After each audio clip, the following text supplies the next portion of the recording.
حال سمیر دیشب بد بود؟ بله، تب شدیدی داشت. الان خوبه؟ خدا رو شکر. دیشب دیگه داشت جونمو میگرفت. خوب شد شاهرخ اومد بهش دارو داد خوابوندش. بعدش خیالم راحت شد. شاید آغوش شاهرخ رو میشناسه. آره، خیلی بهش عادت کرده. این چیز خوبی نیست.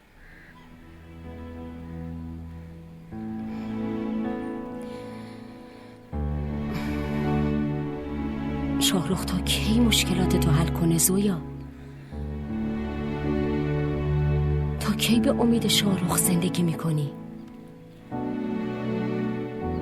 من به امید کسی زندگی نمی کنم. شاهرخ که دیگه اصلاً. پس شاهرخ رو آزاد کن. منظورتون چیه؟ تا وقتی اینجایی اون اصلا با سبا ازدواج نمیکنه. تو تا وقتی اینجایی به اون نگاه هم نمیندازه. ببین دخترم، هر کسی ممکنه با تو ازدواج کنه، اما به جز شاهرخ هیچ کسی نیست که سبا رو بگیره.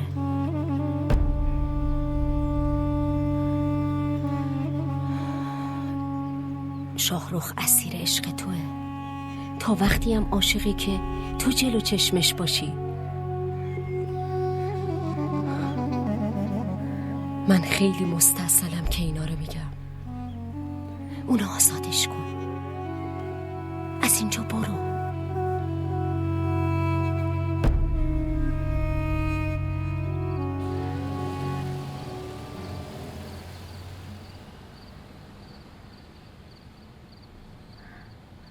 سلام عرض شد آقا. علیک سلام. یه اینا رو بگیر. اینا رو بذار تو اتاق زویا خانم تا خودم بیام. آقا زویا خانم رفتن. این کلیدم دادن به من. یعنی چی؟ کجا رفته؟ آقا من چیزی نمیدونم. حتما یه چیزی گفته دیگه. هیچی نگفته؟ آقا راستش خانم بزرگ رفتن تو اتاق ایشون. همین که خانم بزرگ برگشتن یکم بعدش زویا خانم هم رفتن.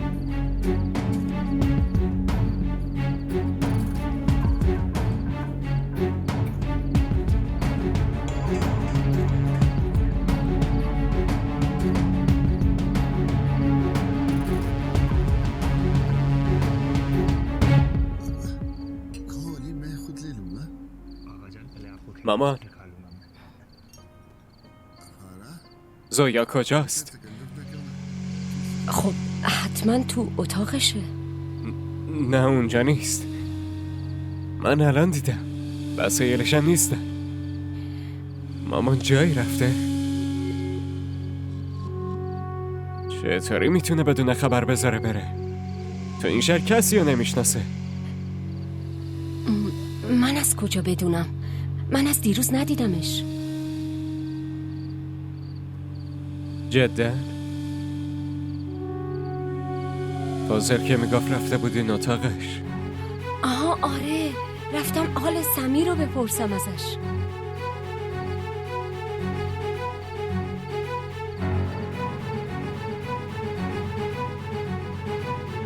شما چیزی بهش گفتین؟ شما چیزی بهش گفتین؟ صحبت که کردم. رفتم حال بچه رو بپرسم. اگه جایی رفته دیگه تقصیر من چیه؟ جون منو قسم بخوری. جون منو قسم بخوری. چیزی بهش گفتی؟ آره یا نه؟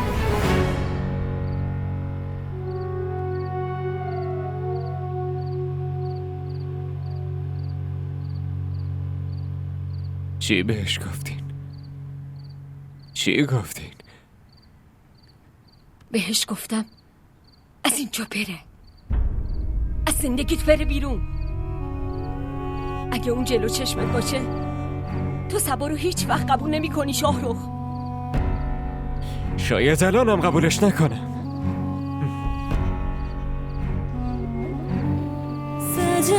سجنا به دل نیا لگدا به تیرے باج دنیا تو کچھ نہیں سجدا به لب